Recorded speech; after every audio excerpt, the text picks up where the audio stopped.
house, कि and एक चोर जो किसी घर में चोरी करने को गया he went around morning 4 o'clock, और वो सुबह के 4 बजे गया। and in that house the AC was running in one particular room. और उस घर में किसी एक कमरे में एसी ऑन था। So he went inside. He broke the house, broke the locker, everything, और वो उस घर में गया, उसने उस घर के लॉकर को खोला, कई एक चीजों को उसने समेटा। and he felt tired, and the AC was so nice. So what he did, okay, I will sleep sometime, then I'll get up and go. और उसने क्या किया, उस कमरे में जो एसी चल रहा था, उसे लगा कि वाह, मैं तो बहुत थक गया हूँ, इतना अच्छा है, ठंडा है, और कुछ देर में आराम कर लेता हूँ, इसके बाद मैं चला जाऊंगा। Then he slept up. 7 o'clock, the house owner came, saw that house was broken, and he saw that he was sleeping, so he locked that room. और 7 बजे के समय जब उस घर के मालिक ने जब देखा कि उसका घर किसी चोर ने कोई चोर आया है, उसने घर को तो घर के अंदर उसने चोरी की है और वो किसी कमरे में विशेष सो रहा है, तो उसने उस रूम को चुप से बंद कर दिया। And then he called the police, and police came and caught him. और उस घर के मालिक ने पुलिस को बुलाया और पुलिस ने उसे पकड़ लिया। Okay, the title it says sleeping at work. और हम जैसे देख रहे हैं, शीर्षक है सो रहा था काम के समय पे। Okay, here a thief, while he was stealing, he slept off. Then he finally got caught. और हम यहाँ पे देखते हैं जो चोर था वो सो रहा था और इस कारण से वो पकड़ा गया।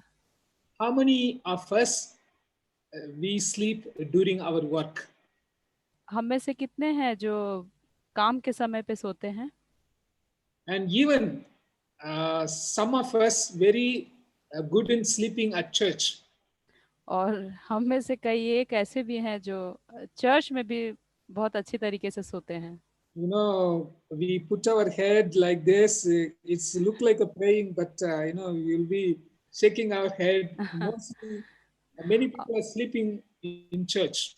और बहुत अच्छे से हम सिर को झुका लेते हैं, दिखने से लगता है कि हम प्रार्थना कर रहे हैं, पर हम उस समय पे सोते हैं। Okay. Um, I want to call that as a absent-mindedness. और मैं हमारे इस कार्य को, इस एक्ट को अनुपस्थित मानसिकता कहूंगा। Okay. That means even though they are Christian, they go to church to worship, they sleep during the church. हम इसको कह सकते हैं, वो जरूर मसीही हैं, ईसाई हैं, चर्च जाते हैं, लेकिन वहाँ पे वो सोते हैं, एब्सेंट माइंडेडली सोते हैं, अनुपस्थित रूप से सोते हैं। Okay. Not only that, in though their whole Christian life they are sleeping. और खाली उतना ही नहीं, वो शायद अपने पूरे मसीही जीवन में सोते हैं। They are living like any other people. और वो अन्य लोगों की तरह, सामान्य लोग जो मसीह नहीं हैं, जो प्रभु को नहीं जानते, उनके जैसे ही वो जीवन को जीते हैं। But there are other people. They are alert. They have alert mindness. लेकिन कुछ और लोग भी हैं, कुछ ऐसे व्यक्ति भी हैं जिनका दिमाग बहुत सतर्क रहता है। Okay. What is alert mind? ये सतर्क दिमाग, या ये क्या है? I lived in a place called Bermuda. It is an island. और मैं एक स्थान पे था, उसका एक आइलैंड, एक छोटा टापू था, उसका नाम था Bermuda. Okay. In that island, sometime hurricane will come. और उस टापू में कई बार एक आंधी आता है जिसको हरिकेन कहते हैं, वो आता Okay. था। Before the hurricane comes, the weatherman will say hurricane is coming. Be prepared. और जैसे वो आंधी हरिकेन आता था, जो वहाँ का जो वेदरमैन लोग थे, मौसम की जानकारी को देने वाले, वो पहले ही बता देते थे कि आने वाला है वो हरिकन तूफान। So, those people have windows for their house, for for their house windows, glass. और वहाँ के लोगों के घर में जो खिड़कियां थी वो ग्लास के बने हुए होते थे। So what they will do, they will buy a wood piece and they will nail it outside, close the glass. और वो क्या करते थे वहाँ के लोग, लकड़ियों को लाते थे और उसको चारों तरफ से कांटी से ठोक देते थे, So that wind cannot come and destroy the glass. ताकि उन खिड़कियों का जो कांच है बाहर से तेज हवा उसको ना तोड़ दे। And also they will buy water and torchlight because electricity may go off. They will prepare to face the weather climate. और उस मौसम को, उस आंधी को पार करने के लिए वो टॉर्च भी अपने साथ रखते थे, क्योंकि इलेक्ट्रिसिटी चली जाती थी, और साथ ही साथ पानी की भी व्यवस्था को वो करते थे। Like that, we also need to be alert. We need to be prepared for the weather and the climate.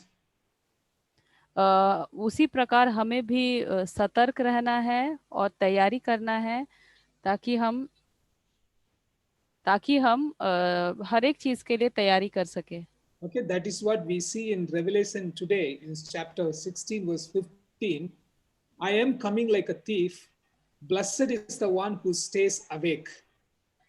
उसी प्रकार हम प्रकाशित वाक्य 16 के 15 में देखते हैं कि देख मैं चोर की नाई आता हूँ, धन्य वह है जो जागता रहता है। Okay, before we go into that, just we will review what we have learned so far. हम इस वचन में जाने से पहले एक झलक हम देख लेंगे, एक रिवीजन हम कर लेंगे कि पिछले समय हमने क्या पढ़ा था। The whole book of Revelation can be divided into 4 major visions. और प्रकाशित वाक्य की पूरी पुस्तक 4 दर्शनों के अनुसार बांटा हुआ है। And we have seen the first vision, that is the glorious Jesus Christ and his letters to his churches. हमने पहला दर्शन देखा था जिसमें हमने परमेश्वर के यीशु प्रकाश में And also his पत्रियों को letter देखा to, था, जिन्होंने उन पत्रियों को, उन चिट्ठियों को जो उन्होंने चर्चेस को लिखा। and also from here to here, we have seen 7 seals. और हमने इसके बाद के दर्शनों में उन 7 मोहर को देखा। And 7 trumpet. हमने फिर 7 तुरहियों को देखा। And today we will see a 7 bowls judgment. और आज हम 7 कटोरों का न्याय उसको हम देखेंगे। And in between here there are some interlude, that is some intermission are happening. और उनके बीच में कुछ एक अंतराल है और कुछ एक हुआ है। And in this chapter 16, the word meha in Greek used so many times. और हम इस 16वें अध्याय में एक शब्द जिसका अर्थ है यूनानी भाषा में मेघा, That means great. और उसे बारंबार रिपीट किया गया है, और इसका मतलब बहुत ही महान, great. So the great things are going to happen in this 7 bowl judgment. और बहुत बड़ी ग्रेट, बड़ी है ना। हाँ. बहुत बड़ी चीजें हम इस 16वें अध्याय में देखेंगे जो होने वाला है। So sometimes the great may not be translated as a great. They will be translated as severe or some other word. और ज़रूरी नहीं है हर एक स्थान पे ग्रेट को हम महान या बहुत बड़ा कहे, पर कई एक जगह पे ये सीवियर भी हो सकता है। सीवियर यानी बहुत अधिक, अत्यधिक। So today this 7 bowl judgment also is the last judgment will be poured out on this earth by God. और आज जो हम इस 7 कटोरे के न्याय को जो देखेंगे, ये आखिरी परमेश्वर का न्याय है जिसको कि उंडेला गया। And also, you need to bring back the Exodus background. और जरूरी है कि इस 7 कटोरे के न्याय को पढ़ने के लिए हम निर्गमन की पुस्तक में जाएं, Because this is seven bowl judgment similar to what happened in the book of Exodus. क्योंकि ये जो 7 कटोरे के विषय में जो अध्याय 16 में बताया गया है, ये कहीं ना कहीं निर्गमन की पुस्तक में भी इन कटोरों के विषय में बताया गया है। In the book of Exodus, chapter 5, verse 2, when Moses goes to Pharaoh and says, "The Lord has sent me," अगर हम निर्गमन की पुस्तक उसके 5 के 2 पद में देखेंगे, तो जब मूसा फिरौन के पास जाता है, तो फिरौन ने कहा, यहोवा कौन है कि मैं उसका वचन मानकर इजरायलियों को जाने दूं। okay, so now the Pharaoh is asking, "Okay, Moses, you say you come in the name of the Lord, but who is the Lord that I should obey?" फिरौन वहां पे मूसा से कहता है कि ये यहोवा कौन है कि उसकी वचन मानकर मैं इजरायलियों को जाने दूं, And why should obey his voice and let Israel go? Who is this Lord? I don't know him. और वो बारंबार इस बात को कहता है कि मैं यहोवा को नहीं जानता और मैं इजरायलियों को क्यों जाने दूं। Okay, so now the Lord says, "Okay, you don't know me. Now I am going to display my power."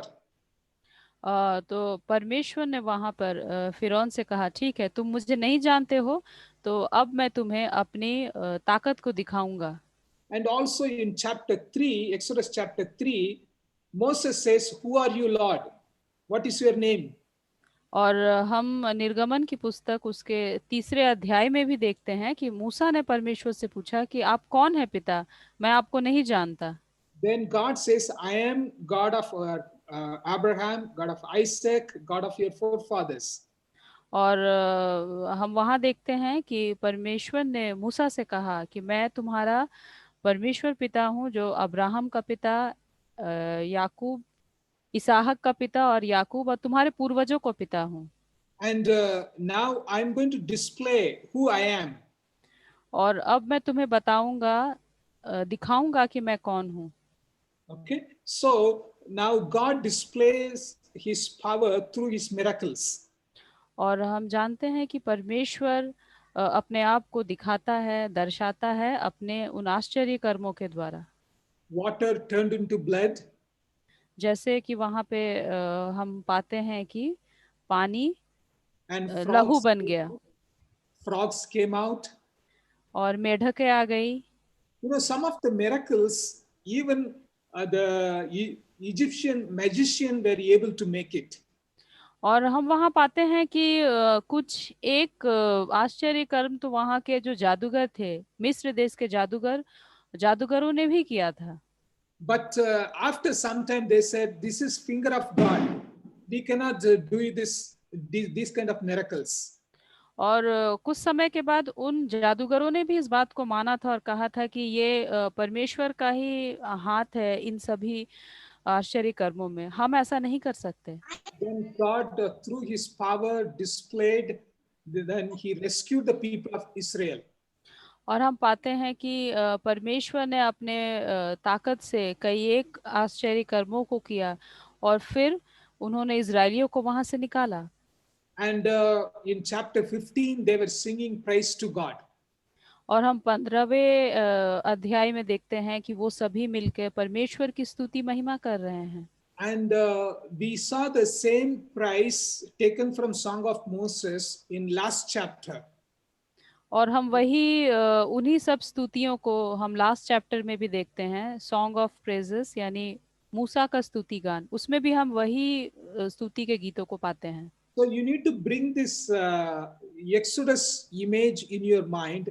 God is again displaying his power over this earth.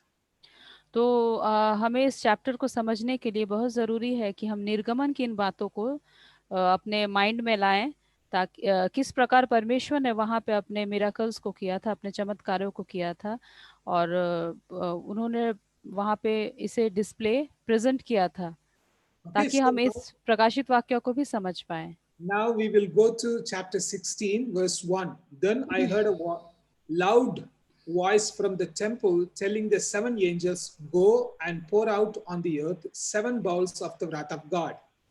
अब हम प्रकाशित वाक्य के 16वें पद अध्याय में आएंगे। उसमें पहला जो कहता है, फिर मैंने मंदिर में किसी को ऊंचे शब्द से उन 7 स्वर्गदूतों से यह कहते सुना कि जाओ, परमेश्वर के प्रकोप के 7 कटोरों को पृथ्वी पर उंडेल दो। And last chapter, we have seen that 7 angels ready to pour out God's wrath on this earth. और हमने 15वें अध्याय के में आखिरी में देखा था कि किस प्रकार 7 स्वर्गदूत तैयार हो रहे हैं कि उन कटोरों को वो उंडेल दे। Now, a loud voice, that is again the great voice from the temple. और हम यहाँ पे देखते हैं ऊंचा शब्द, और वो भी मंदिर से, परमेश्वर की मंदिर से। And it gives a command, go and pour out on the earth the 7 bowls of the wrath of God.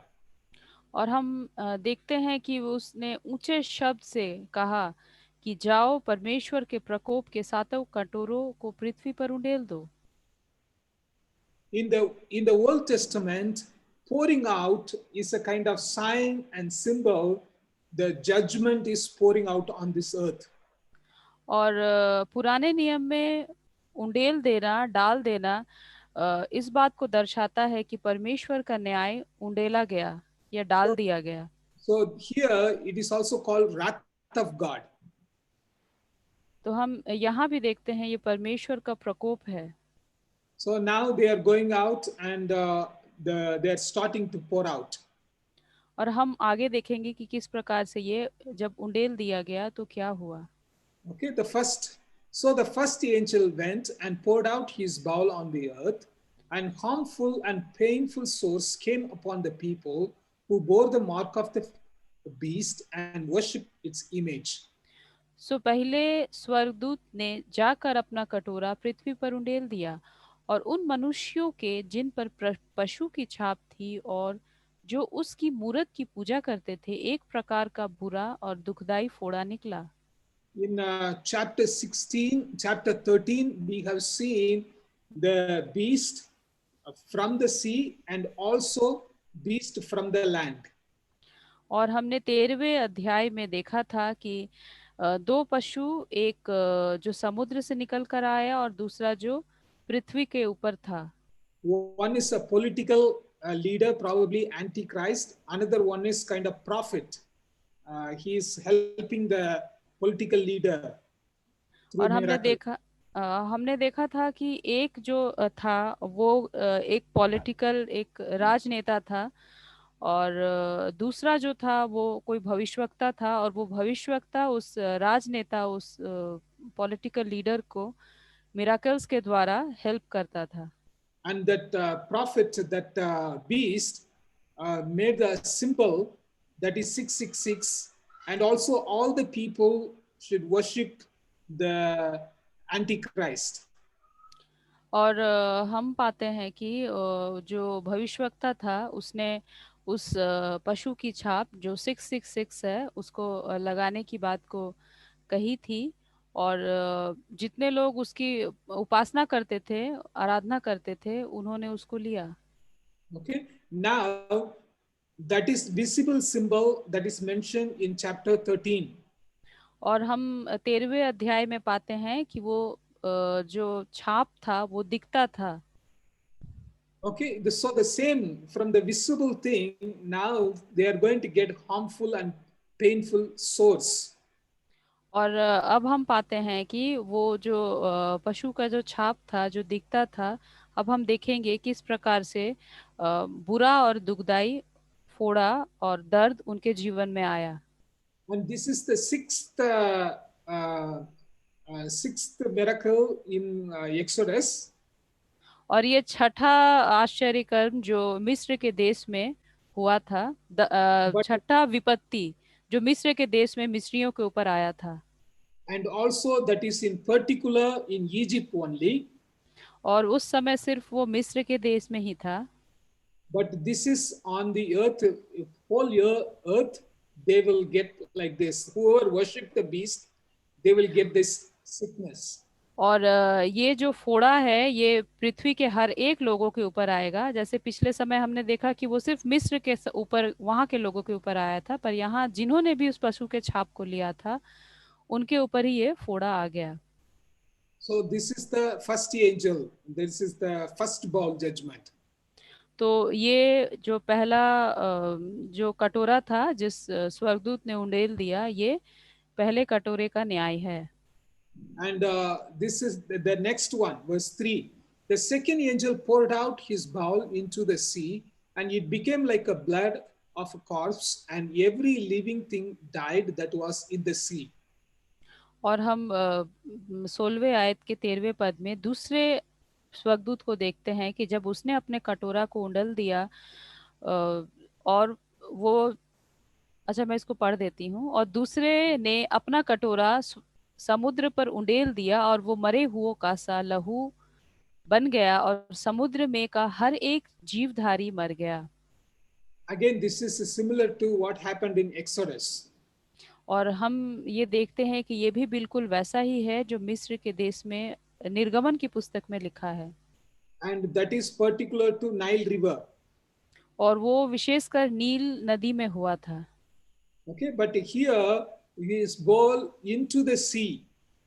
पर हम यहाँ पे देखते हैं कि ये कटोरा समुद्र पर उंडेल दिया गया, And it became like a blood, and every living thing in the sea died. और हम देखते हैं कि समुद्र में जितने जीवधारी प्राणी थे वो सारे वहां पे मर गए। And also later we will see ships and all those things in Babylon. You know, those also will be affected because of this. और हम आगे देखेंगे कि बेबीलोन और समुद्र में जितने शिप हैं, जहाज हैं, पानी जहाज, वो भी इससे प्रभावित हुए। So this judgment will be poured on sea. तो ये न्याय जो है ये समुद्र के ऊपर उंडेल दिया गया। Okay, so this is second, and now we will see the third one. तो वो दूसरा था, अब हम तीसरे को देखेंगे। Now 4 and 5 and 6 verses. The इसमें third angel. इसमें The 4, third 5 और 6 को देखेंगे। The third angel poured out his bowl into the rivers and the springs of water, and they became blood. And I heard the angel in charge of the water say, "Just are you, O Holy One, who is and who was, for you brought these judgments. For they have shed the blood of saints and prophets. You have given them blood to drink. It is what they deserve." और तीसरे स्वर्गदूत ने अपना कटोरा नदियों और पानी के सोतों पर उंडेल दिया और वे लहू बन गए। और मैंने पानी के स्वर्गदूत को यह कहते सुना कि हे पवित्र जो है और जो था, तू न्यायी है और तूने यह न्याय किया, क्योंकि उन्होंने पवित्र लोगों और भविष्यवक्ताओं का लहू बहाया था और तूने उन्हें लहू पिलाया, क्योंकि वे इसी योग्य हैं। Okay, so the third angel now pours out into the river and springs of water, that is all good waters, and they become blood. और हम देखते हैं कि तीसरे स्वर्गदूत ने उस कटोरे को नदियों के ऊपर और पानी के सोतों के ऊपर, जो कि अच्छा पानी, मीठा पानी हम कह सकते हैं, उसके ऊपर डाल दिया और वो सभी लहू बन गए। And also just imagine, the smell with it. और हम सोच सकते हैं, इमेजिन कर सकते हैं कि उसका जो गंध होगा वो कैसा होगा। Okay, so now, how come the good God can do all like this? तो हमें ये सोचने पे जरूर मजबूर करता है कि वो परमेश्वर जो इतना भला है, इतना अच्छा है, वो ऐसा कैसे कर सकता है। But these are his judgment. That's what the angel says. In charge of this, angel is in charge of water. He says, you are doing right thing, God. You are just, are you, O Holy One, who was and who is and who was. ये इसलिए भी हो सकता है क्योंकि जैसे स्वर्गदूत ने यहाँ पे कहा है, चार्ज ऑफ द वाटर्स, कि क्योंकि उन्होंने पवित्र लोगों और भविष्यवक्ताओं के लहू को बहाया था, और उनके लहू इन्हीं पानियों में होगा। अ, तूने उन्हें लहू पिलाया क्योंकि वे इसी योग्य हैं। And also we have seen in chapter 13, whoever does not worship the beast, they will be get killed.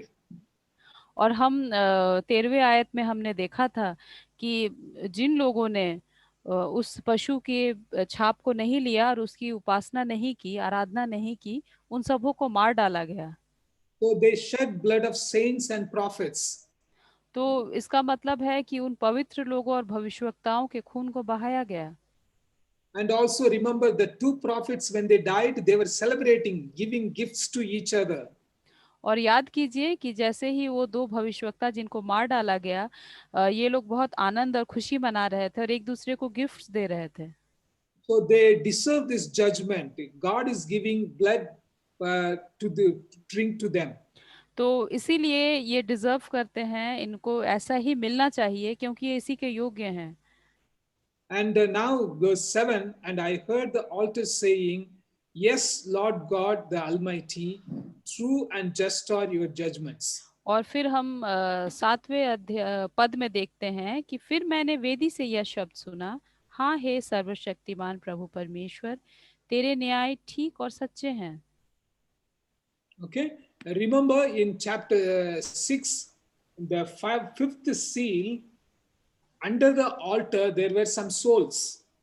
और हम छठे अध्याय में देखते हैं 5वें पद में कि उनकी वेदी के सामने कई एक भविष्यवक्ता एवं पवित्र लोगों के सोल थे, उनकी आत्माएं थी।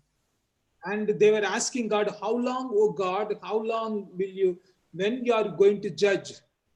और हम देख रहे हैं कि वो जो पवित्र लोगों की आत्माएं थी वो गुहार लगा रही थी परमेश्वर के पास कि प्रभु कब तक आप इन मेरा हमारा न्याय उन दुष्टों से नहीं लीजिएगा।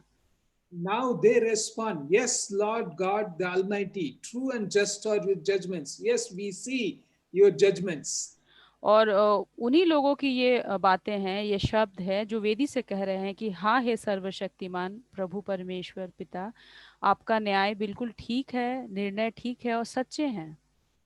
So the first one is sore, the second one on the sea, the third one on the fresh water. और पहला जो था वो फोड़ा था, दूसरा था समुद्र के ऊपर कटोरों का उमड़ा जाना, डाला जाना जिससे कि पानी लहू हो गया, और तीसरा फ्रेश वाटर यानी नदी या पानी के सोतों के ऊपर उंडेल दिया जाना। Okay, now we'll go to the fourth one.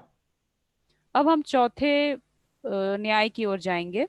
The fourth angel poured out his bowl on the sun, and it was allowed to scorch people with fire. They were scorched by fierce heat, and they cursed the name of God who had power over these plagues. They did not repent and give him glory.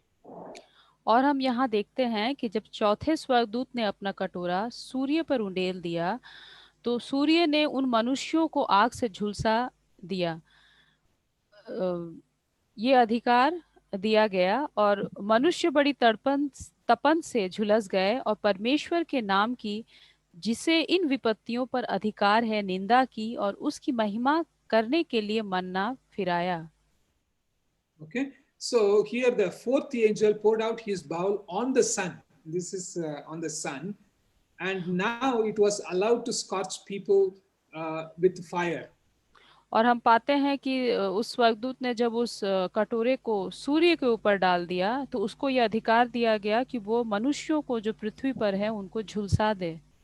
So too much heat, like during summer, Ranchi goes very high. It is more than that. और हम समझ सकते हैं कि झुलसना, धूप में झुलसना कैसा होता है, जो कि रांची में गर्मियों के समय हम महसूस करते हैं। And also, you remember in the Exodus, whenever God did miracle, Pharaoh did not repent. और हम निर्गमन की पुस्तक में भी देखते हैं कि जब जब परमेश्वर ने विपत्तियों को भेजा या आश्चर्य कर्मों को किया, फिरौन ने सब कुछ देखा पर उसने कभी मन ना फिराया। And here also the people, they did not repent and give him glory. और हम यहाँ भी देखते हैं कि मनुष्यों ने मन नहीं फिराया और ना ही परमेश्वर को उनकी महिमा को दिया। Instead of that, they are cursing the name of God. और हम यहाँ पाते हैं कि वो परमेश्वर की ही निंदा को कर रहे हैं। Because he has power over these plagues, why he allowed? So they are cursing God. क्योंकि पृथ्वी में जो मनुष्य हैं वो इस बात को जानते हैं कि परमेश्वर के हाथ में ही इन विपत्तियों का अधिकार है, और परमेश्वर ही ये सारी चीजों को कर रहे हैं, इसीलिए उनकी निंदा की, उनकी महिमा को नहीं किया। They don't understand these are judgments of God. और वो इसको समझ ही नहीं पा रहे हैं कि ये सारा परमेश्वर का न्याय है। Okay, now the fifth bowl, अब Maria. हम पांचवे कटोरे की ओर जाएंगे। Okay, the fifth bowl, verse 10, the fifth angel poured out his bowl on the throne of the beast, and its kingdom was plunged into darkness. People gnawed their tongues in anguish and cursed the God of heaven for their pain and sorrows. They did not repent of their deeds. फिर पांचवें स्वर्गदूत ने अपना कटोरा उस पशु के सिंहासन पर उंडेल दिया और उसके राज्य पर अंधेरा छा गया। लोग पीड़ा के मारे अपनी अपनी जीभ चबाने लगे और अपनी पीड़ाओं और फोड़ों के कारण स्वर्ग के परमेश्वर की निंदा की, पर अपने अपने कामों से मन ना फिराया। Okay, the fifth bowl judgment is poured on the throne of the beast. और हम पाते हैं कि जो पांचवा कटोरा है वो पशु के सिंहासन पर उंडेला गया। In chapter 13, we have seen on the throne he was sitting with power and authority. और हमने 13वें अध्याय में, प्रकाशित वाक्य के 13वें अध्याय में देखा कि वो पशु अपने सिंहासन पर किस प्रकार बैठा है और उसको अधिकार दिया गया और उसके हाथ में ताकत थी। That is, he is the Antichrist who will rule from the throne this whole earth. और वो एंटी क्राइस्ट को दर्शाता है जो कि वहां से पूरे पृथ्वी के ऊपर राज्य करेगा और अपना अधिकार को रखेगा। Now that judgment is poured on his throne. और अभी हम यहाँ पे देख रहे हैं उसका भी न्याय किया गया, इसीलिए ये कटोरा उसके सिंहासन पर उंडेला गया। And its kingdom was plunged into darkness.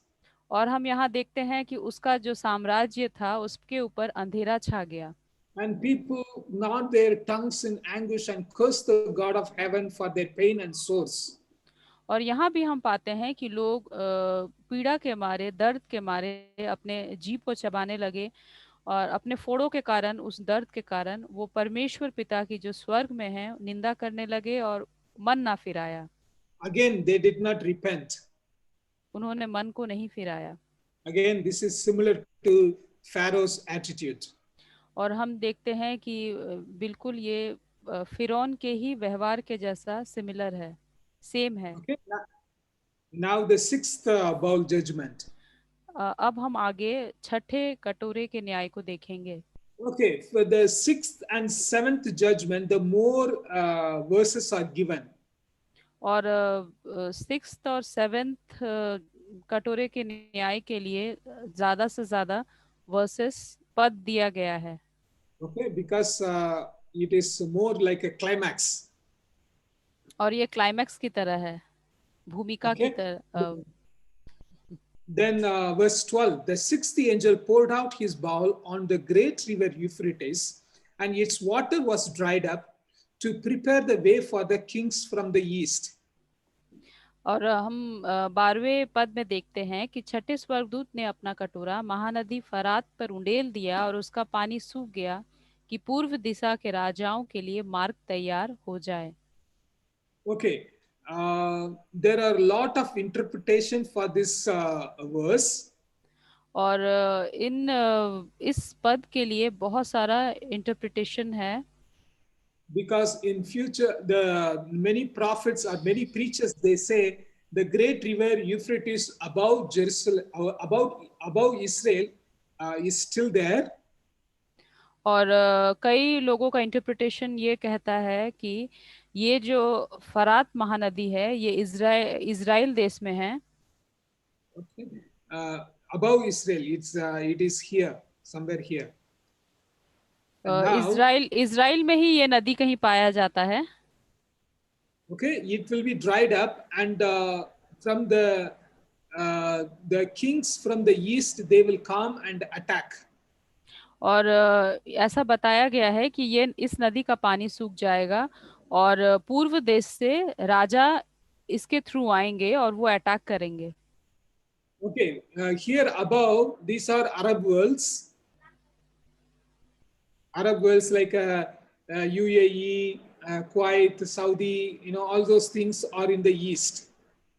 और हम ईस्ट कह सकते हैं, पूर्व देश कह सकते हैं कि ये यूएई है, अरब के देश हैं जो कि ईस्ट में पाए जाते हैं, पूर्व देश में, पूर्व दिशा में पाए जाते हैं।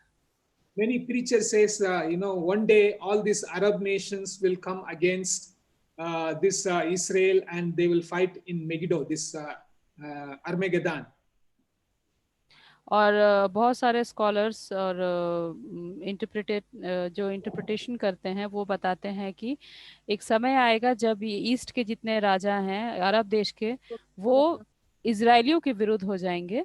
And some people say no, it is the east referred to from here, east referred to Japan, China, Russia, those are the countries. They will come and attack. और कुछ लोगों का कहना है कि ईस्ट यहाँ पे दर्शाता है जापान, चाइना, रशिया, और ये लोग आके अटैक को करेंगे, हमला को करेंगे। But I want to tell you how to interpret prophecy. और मैं आप लोगों को बताना चाहता हूँ कि किस प्रकार से हम किसी भी भविष्यवाणी को इंटरप्रेटेट कर सकते हैं। How John's audience will understand this issue. किस प्रकार से यूहन्ना के जो दर्शक हैं वो इस बात को समझेंगे। ये रोजी सर के देने के लिए आया sir.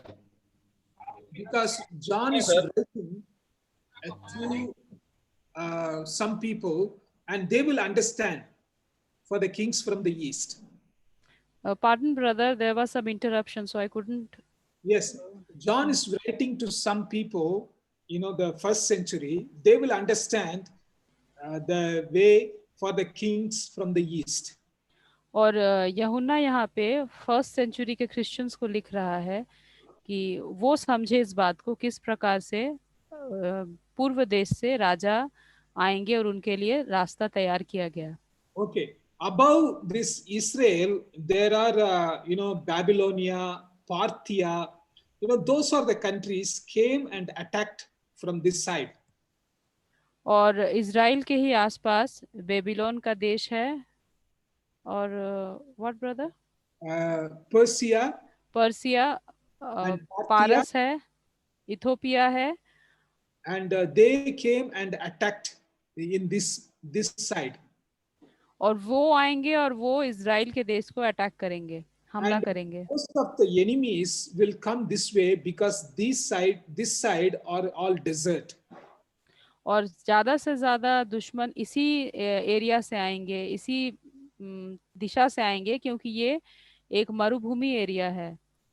And this is the way they will go to Egypt also. They will conquer here and they will go toward Egypt and to capture Egypt. और वो उधर से आके यहाँ पे हमला करेंगे, लड़ाई को करेंगे और यहाँ से वो मिस्र देश को भी चले जाएंगे। This is not visible. Most of the time the enemy. Man, the arrow visible illa ninga kaamikirudhu. The arrow is not very visible. Okay. The enemy will come from east. That is the way Israel always thinking. और यहाँ जैसे इस map में बताया गया है कि ये इलाका है जहाँ पे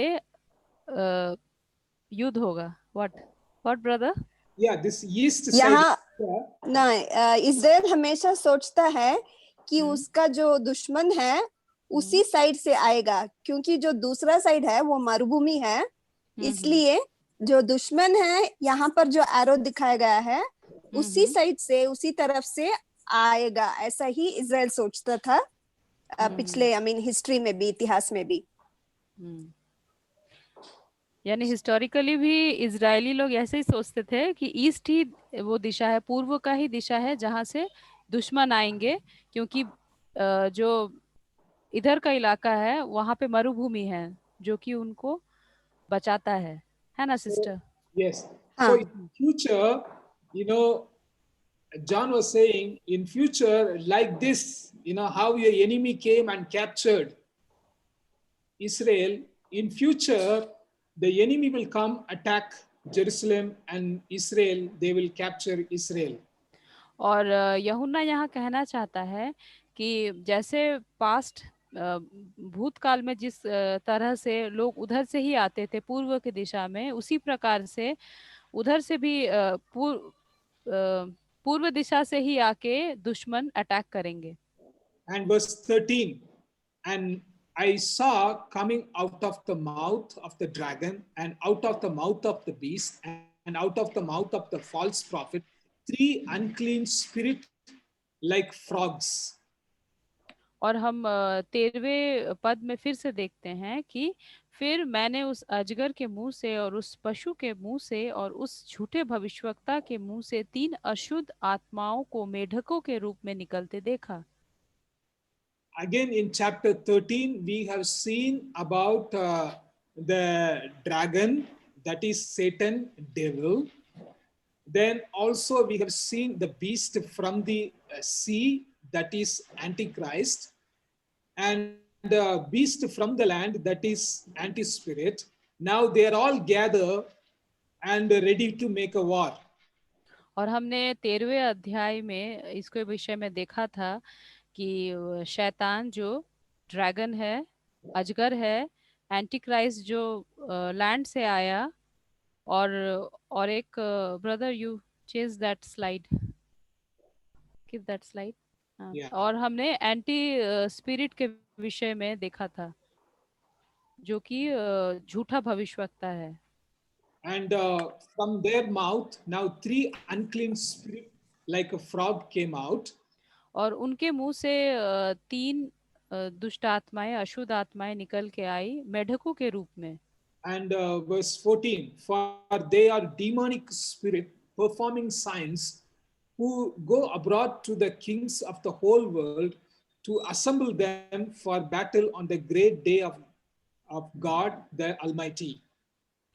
और 14वें पद में हम देखते हैं कि ये चिन्ह दिखाने वाली दुष्ट आत्माएं हैं जो सारे संसार के राजाओं के पास निकल कर इसलिए जाती हैं कि उन्हें सर्वशक्तिमान परमेश्वर के उस बड़े दिन की लड़ाई के लिए इकट्ठा करे। Like how angels in the book of Revelation, they go and make an announcement, gathers people, pours out, they do some work. किस प्रकार हम देखते हैं कि प्रकाशित वाक्य की पुस्तक में स्वर्गदूत जो हैं वो जाते हैं, अनाउंसमेंट करते हैं, कामों को करते हैं, वैसा ही ये भी हैं। Yeah. Now the demonic spirit from this, they also goes and gathers the whole world, kings of the world. Now they are preparing battle for the great day of God the Almighty. और हम देखते हैं कि ये अशुद्ध आत्माएं जो हैं वे भी स्वर्गदूतों की तरह लोगों को इकट्ठा कर रहे हैं ताकि उस संसार के राजाओं के पास, ताकि उस सर्वशक्ति मान परमेश्वर के उस बड़े दिन के को वो लड़ाई कर सके। And they assemble, verse 16, and they assemble them at the place that in Hebrew is called Armageddon. और हम 16वें पद में देखते हैं कि उन दुष्ट आत्माओं ने उनको उस जगह इकट्ठा किया जो इब्रानी में हर्मगिदोन कहलाता है। Okay, then that is what is Armageddon? और हर्मगिदोन क्या है? Okay, it is a place called mountain और ये एक स्थान है जो कि पहाड़ है, पहाड़ कह सकते हैं। Okay, and that place is near Mount Carmel. और ये कार्मेल पर्वत के आसपास है ये स्थान. And Mount Megiddo is not a mountain; it is kind of valley. और मेगिडो जो है ये एक प्रकार का वैली है. And दो most of पहाड़ों the, के बीच का दो पहाड़ों के बीच का स्थान है. in those days, the enemy will come from this side, and they will come through this way. और हम इस मैप में देख सकते हैं कि जो दुश्मन है वो पूर्व की देश से आ सकते हैं. For example, Babylonian they came this side, then Medo-Persia they came this side. This हम is देखते the हैं travel way. हम देखते हैं कि पूर्व की दिशा से ही बेबीलोन के राजा आए थे. मादी फारसी के राजा उधर उसी क्षेत्र से यहाँ तक आए थे. And they cannot go this side because it's mostly mountain. और वे दूसरे इलाके में नहीं जा सकते क्योंकि ज्यादा वहाँ पे पहाड़ी है, And पहाड़ी इलाका है. they cannot go this side because it's a desert. और वे उसके इस मैप के राइट हैंड साइड में भी नहीं जा सकते हैं क्योंकि वहाँ पे मरुभूमि है. So a lot of preachers says one day there will be fight will happen in this Armageddon. और कई एक प्रचारक इस बात को कहते हैं कि हर्मगिदोन के स्थान पे ही वो लड़ाई होगी. Okay, that is the kind of mountain. This is the valley where the military will pass through. और जिस प्रकार हम इस पिक्चर में देखते हैं कि ये एक पहाड़ है और उसके नीचे वैली का स्थान है, समतल मैदान है और यहीं पे वो लड़ाई होगी. Okay. यहीं से मिलिट्री भी पार होगी. Yeah. So many preachers says this is where this future fights are going to happen. और कई प्रचारक कहते हैं कि यही वो स्थान है जहाँ पे कि भविष्य की वो लड़ाई होगी. But if you look at prophecies carefully, और लेकिन यदि आप उन भविष्यवाणियों को ध्यान से देखेंगे, you know, prophecy fulfillment is called typology. और इन भविष्यवाणियों की भविष्यवाणियों का पूरा होना को टाइपोलॉजी कहा जाता है. For example, in the Old Testament, it says Jesus will come as a messianic king. जैसे पुराने नियम में हम देखते हैं जहाँ पे भविष्यवाणी किया गया कि यीशु मसीह एक मसीहा के रूप में आएंगे, मसीहा एक राजा के रूप में आएंगे. Then the Jews were expecting he will come as a king. इसीलिए इजरायली इसी बात की आशा लगाए हुए थे और अभी भी हैं कि वो एक राजा के रूप में ही आएंगे. But he came as an ordinary man, as a carpenter. और वो यीशु मसीह आए एक बहुत ही आम इंसान की तरह, एक बढ़ई के रूप में. But he is also messianic king. One day he is going to rule. लेकिन वो भी एक मसीही राजा ही हैं और आने वाले समय में वही राज्य करेंगे. So it is kind of similar but not so similar. तो हम इसे कह सकते हैं उसी प्रकार से ये बहुत एक जैसा ही है, सिमिलर ही है, लेकिन पूरी रीति से एक जैसा नहीं है. So yes, there will be war in the future. हाँ, हम मानते हैं कि एक लड़ाई भविष्य में होने वाला है. But it not necessarily need to take in Armageddon. और ये बिल्कुल ही जरूरी नहीं है कि ये हर्मगिदोन में ही होगा. Because this is where all the battle happen. He says again they will gather. Again this is kind of telling them, you know, the enemy will come and attack Israel. हम कह सकते हैं कि ये जरूरी नहीं है कि उसी प्रकार से होगा कि पूर्व देश से वो दुश्मन आएंगे और इजराइल को फिर से उसी स्थान पे अटैक करेंगे. But many preachers says, you know, in Armageddon there will be future fight. और ज्यादा से ज्यादा प्रचारक इसी बात को कहते हैं कि हर्मगिदोन में ही वो लड़ाई होगी. For example, when I say in Ranchi this year there was too much rain, I will compare with last year. You know, I would say last year this year rain was more than last year. ये हम उस प्रकार से कह सकते हैं, जैसे मान लीजिए कि मैं कहता हूँ कि रांची में इस साल बहुत पानी हुआ, तो हम इसी पानी को हम पिछले साल का जो बारिश हुई, बारिश का पानी आया, हम उसके साथ कंपेयर कर रहे हैं। So in the same manner, like a Megiddo, Armageddon, the future war is going to come. That means, they will understand, that's how the war is. The future, there is one big war. तो हम ये कह सकते हैं कि भविष्य में एक बहुत बड़ा एक लड़ाई होने वाला है, मेगिदो में या हरमगिदोन में। So the kings of the whole world, they will assemble and they will ready and they will make a war with God Almighty. और हम यहाँ देखते हैं कि पूरे पृथ्वी भर के संसार के राजा एक स्थान पे इकट्ठा होंगे कि वो उस परमेश्वर के उस बड़े दिन में उस लड़ाई को कर सके। And they assemble them at the place that in Hebrew is called Armageddon. और हम देखते हैं कि वे सभी उस स्थान पे इकट्ठे हुए जिसको हिब्रू में हरमगिदोन कहा जाता है। And in between, here is the message for us. और इसके बीच में 15वें पद में हमारे लिए एक मैसेज है। Okay, so behold, I am coming like a thief. ये मैसेज ये कहता है कि देखो मैं चोर के समान आता हूँ। And blessed is the one who stays awake, keeping his धन garments on, that he may not go about naked, be seen and exposed. धन्य वह है जो जागता रहता है और अपने वस्त्र की चौकसी करता है कि नंगा ना फिरे और लोग उसका नंगापन ना देखे। And that message for us and also those who are going to face this difficult time. और ये जो मैसेज है, ये जो वचन है, ये हमारे लिए ही है और उन लोगों के लिए है जो उस समय इस बहुत ही कठिन और भयानक दिन का सामना करेंगे। And Jesus is going to come like a thief, that is unannounced he will come. और हम यहाँ देखते हैं कि यीशु मसीह चोर के समान आएंगे, यानी कि बिना जानकारी दिए, बिना बताए वो आएंगे। So thief will not announce and come. So in the similar manner, Jesus coming also will be like that. चोर बताता हुआ, प्रचार करते हुआ बिल्कुल नहीं आता है, उसी प्रकार यीशु मसीह भी जब आएंगे वो चोर के समान बिना बताए ही आएंगे। Today many preachers are saying, Russia has become a big nation.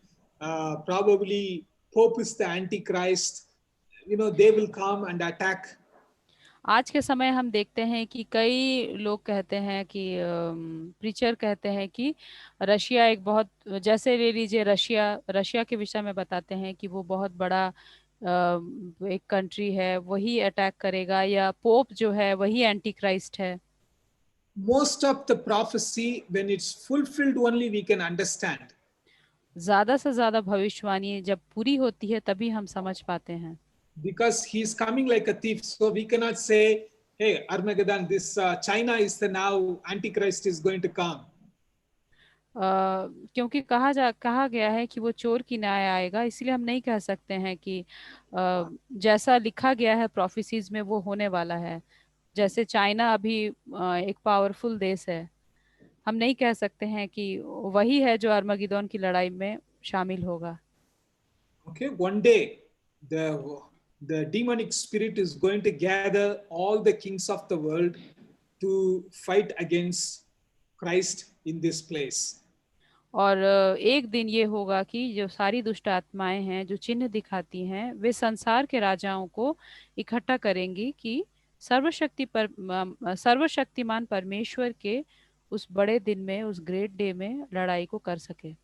And what we should do, we should stay awake and keep our garments on, ready. और हमें क्या करना है, हमें जागते रहना है और अपने कपड़ों को, अपने वस्त्र को तैयार रखना है, रेडी रखना है। So don't sleep in your work. इसीलिए बिल्कुल अपने सोने के काम करने के स्थान पे ना सोएं। The same manner, don't sleep in church.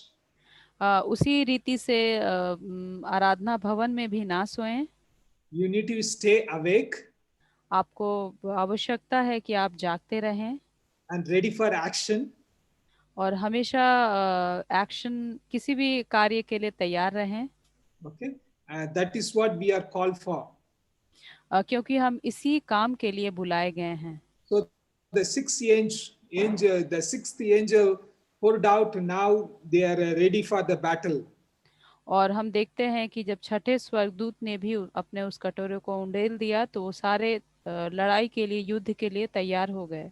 Because in fourth bowl, the whole kingdom got darkened. Now they are, very much upset. They are coming to fight. क्योंकि हम देखते हैं कि जब चौथा कटोरा उंडेला गया तो सारे लोग बहुत अपसेट हो गए, दुखी हो गए, और इसीलिए वो सब तैयार हो रहे हैं कि परमेश्वर के विरुद्ध लड़ाई को करे, युद्ध को करे। Now the seventh one, the seventh angel poured out his bowl into the air, and a loud voice came out of the temple from the throne saying, "It is done." फिर सातवें स्वर्गदूत ने भी अपना कटोरा हवा पर उंडेल दिया और मंदिर के सिंहासन से यह बड़ा शब्द हुआ, हो चुका। Okay, so the seventh bowl judgment, the last one, all God's wrath will be completed with this one. और हम देख रहे हैं ये आखिरी कटोरा है, इसके साथ ही परमेश्वर का प्रकोप सारा उंडेल दिया गया। Okay, now verse 18, and there were flashes of lightning, rumbling, peals of thunder, and a great earthquake, such as there had never been since man was on earth. So great was the earthquake. और हम 18वें पद पर देखते हैं, 18 पद पे देखते हैं कि फिर बिजलियां चमकी और शब्द और गर्जन हुए और एक ऐसा बड़ा भूकंप आया कि जब से मनुष्य की उत्पत्ति पृथ्वी पर हुई तब से ऐसा बड़ा भूकंप कभी ना आया था।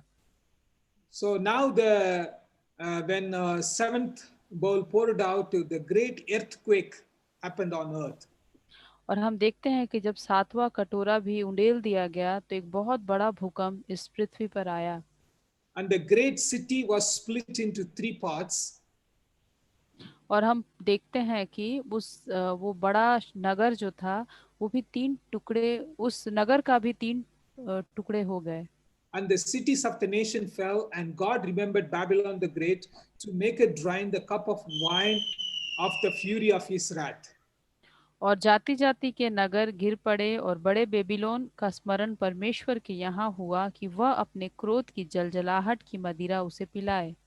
Again, we have seen Babylon in a previous chapter, kind of angel was on making announcement, fallen Babylon the Great.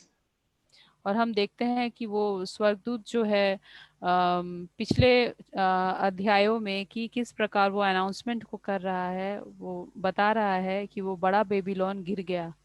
Now, next chapter will explain, next 1 and 2 chapters, 17 and 18 will explain who's this Babylon and how it is going to fall.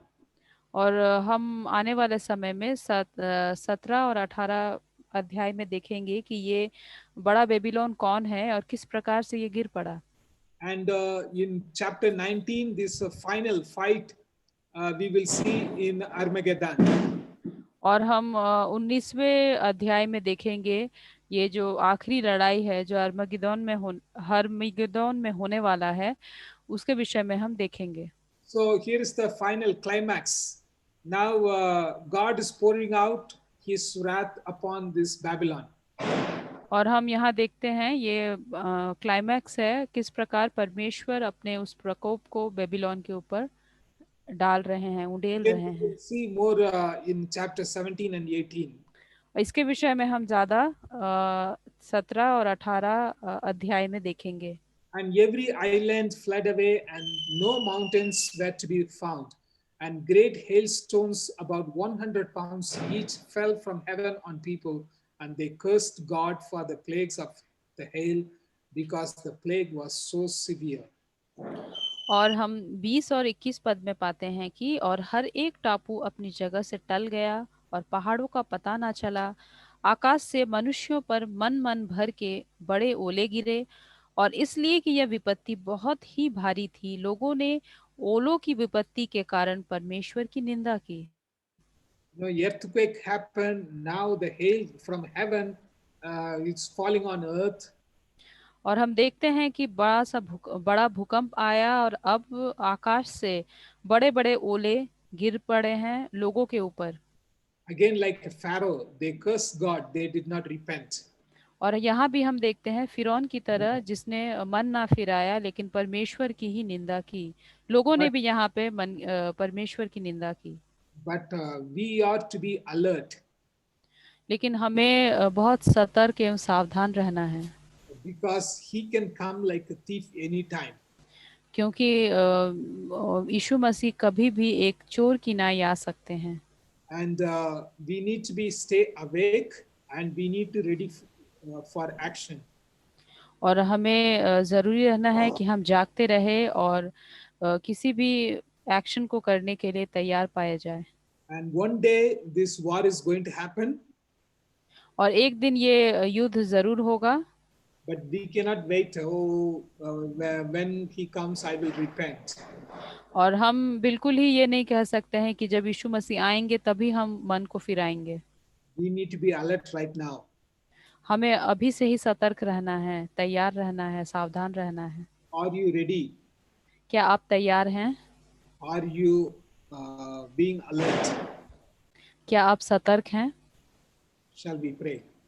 आइए हम प्रार्थना करें।